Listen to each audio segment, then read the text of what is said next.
Good morning, everybody. Welcome to the Splash Zone, where I give out my favorite NBA player props of the day. As for today, Thursday, December 7th, I have 4 NBA player props for you guys to lock in. All 4 are of the plus money variety. We're determining who is going to get us wet and splash around on Thursday, and I think I have 4 awesome picks.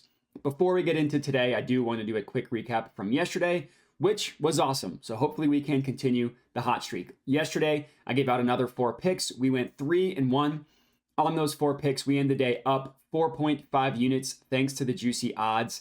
We were so close to cashing all 4. I had Fred VanVleet. The one play that missed was Fred VanVleet, 4+ made, 3-pointers.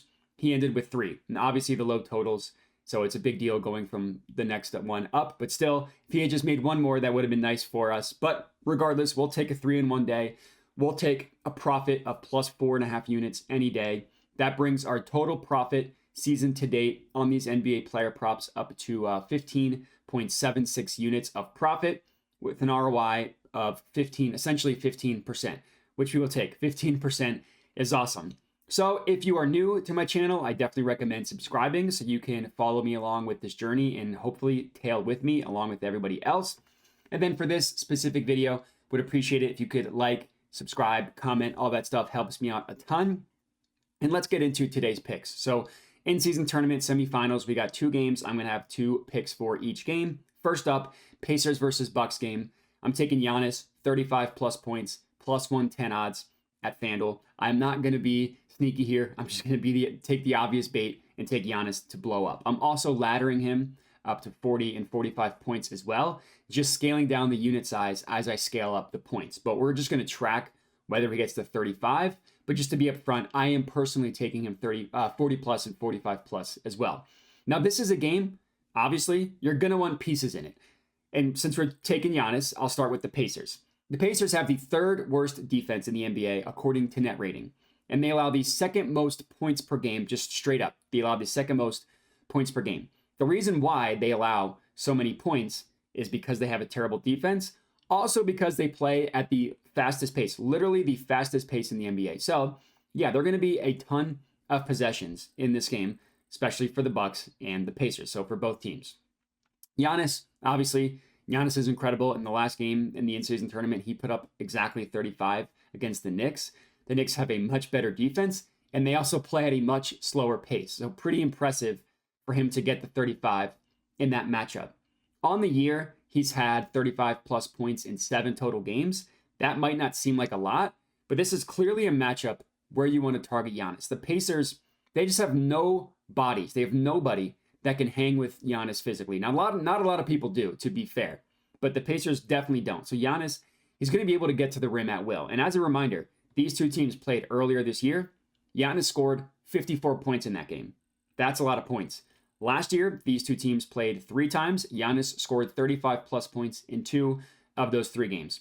I'm expecting him to absolutely dominate this matchup, getting 35 plus points for us for this official play, hopefully getting even more to cash our ladder plays. Next up, same game, Tyrese Halliburton, 30 plus points, plus 115 odds at FanDuel. Have I mentioned that you're going to want pieces in this matchup? Because that's exactly what we're doing. Same with Giannis. I'm also laddering Halliburton up. I'm laddering him up to 35 plus and 40 plus as well. Again, just make sure as you scale up the points, scale down your unit size. Again, we're just going to track specifically the 30 plus, but just to be upfront. Now, looking at the Bucks, as I mentioned, you're going to want pieces in this matchup. Now, the Bucks aren't quite as bad as the Pacers. Not a lot of teams are, but they're still quite bad. Their defense in terms of net rating is ranked 22nd in the NBA. They allow 118.3 points per game. That is ranked 24th in the NBA. So again, not as bad, but still amongst the bottom of the NBA. Then now they don't play as the same speed as the Pacers, but they still play at a very fast pace. They play at the 5th fastest pace in the NBA. So in general, as I mentioned, this game is going to have a ton of possessions, a ton of points, which bodes well for these 2 specific players. And then I know if you want to have a rebuttal that in the first 2 games, the defenses showed up pretty well in terms of the in-season tournament. I'm not expecting that to continue today. I think that the offenses are going to blow up, at least specifically Giannis and Halliburton. Now, looking at Halliburton, he's awesome. He's probably a top 5 offensive player in the NBA. I'm not here to debate that. On the year, he scored 30 plus points in 5 of the Pacers' last 8 games. And in the game that these two teams played, which was a little bit before that span, he had 29 points. So he did not get to 30, but he was very, very close.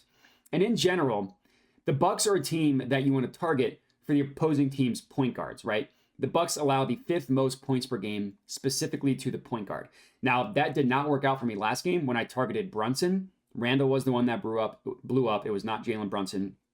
But if you take out the Bucks' most recent game against the Knicks, 13 of the last 14 point guards against the Bucks have gone over their point total over-under. That includes both starters and bench guys alike. That also includes Trey, who hung 32 on them.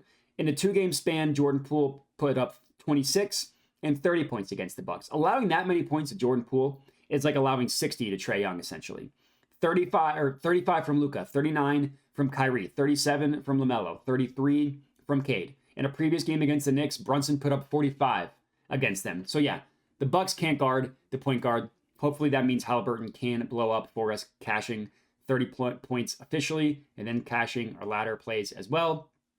Next up, we're going to the next game, Pelicans versus Lakers. First up, we're taking Trey Murphy, 4+ made 3-pointers. This is at plus 180 odds at ESPN Bet. Now, Murphy has only played in 2 games this year because he was returning from injury. But in those 2 games, he has been exactly what the Pelicans needed, and he has looked great.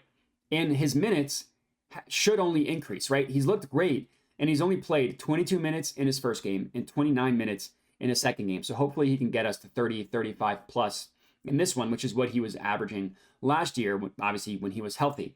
But even in those limited minutes, he's still shooting a ton, and he's still shooting well. In his first game back from injury, in 22 minutes, he shot 4 of 10 from deep. So he would have cashed for us.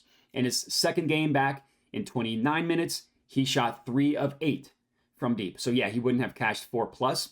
But I love the fact that he's averaging 9 3-point attempts in roughly 25 minutes of play. Hopefully, again, I'm expecting him to play more minutes in this game. And even if he doesn't, he's shown that he can get to 4 for us. And his shooting is exactly what the Pelicans need on offense. So he's a very, very important player for the Pelicans, right? When they have Zion, Brandon Ingram, Valanciunas, they just need spacing, which they've sorely lacked without him. So adding him and having him shoot as well as he is very important to the Pelicans. I also like the matchup against the Lakers. The Lakers give up a ton of 3-pointers. They give up the 5th most 3-pointers made against them, and they allow the 5th most attempts against them as well. So I'm expecting Murphy to hoist 10 plus 3-pointers in this one. Hopefully he can get to 4+ made for us as our 3rd pick. And last up, 4th and final pick of the evening, CJ McCollum, 20 plus points. This is at plus 130 odds at Fanatics. Now, if you don't use Fanatics, or if you're like me and they don't let you bet more than $10 on any of their plays, it's at plus 125 at FanDuel, so not terrible.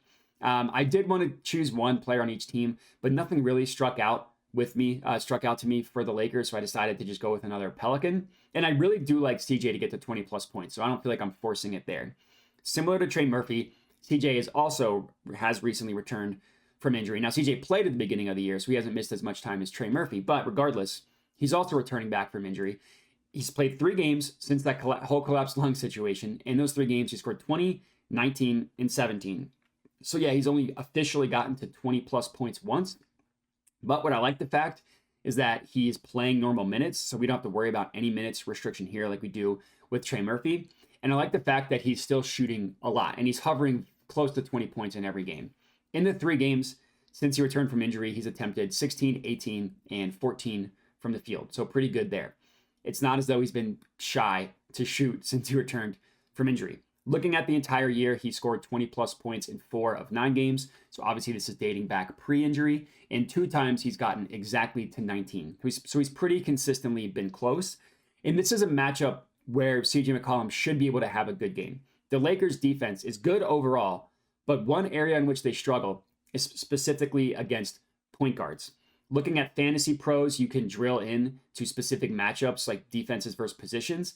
It rates them as green, the Lakers as green, which means an easy matchup for opposing point guards. Props.cash also ranks positions about how well defenses guard positions. They rank the Lakers 25th, specifically at guarding point guards. And just looking at point totals, the Lakers allow the 6th most points per game, specifically to point guards. That's 1 spot below the Bucks. So CJ McCollum should be able to have a good game for us, hopefully cashing 20 plus points, rounding out our fourth and final pick of the evening. So 4 plays for you guys to sweat out tonight. If we can get 2 of these plays to cash, we will at least be profitable. But after 3 and 1 yesterday, I'm really hoping we can get all 4 tonight.